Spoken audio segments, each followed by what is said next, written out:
قرآن میں ایک لفظ ہے جو صرف ایک مرتبہ آیا، لیکن اس میں پورا اسلام چھپا ہوا ہے۔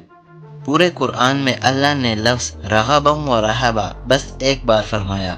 رغبا امید کے ساتھ، رہبا خوف کے ساتھ۔ یہی تو اسلام کا کمال ہے۔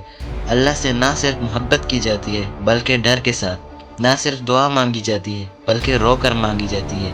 یہ ایک آیت بتاتی ہے کہ اللہ کی عبادت میں اگر صرف امید ہو تو غفلت، اور صرف ڈر ہو تو مایوسی، لیکن جب دونوں جمع ہو جائیں تو ایمان کا حسن پیدا ہوتا ہے۔ سوچیں، قرآن نے صرف ایک بار یہ کہا مگر پوری زندگی کا راستہ کھول دیا۔ کیا آپ نے کبھی ایسی آیت پر غور کیا؟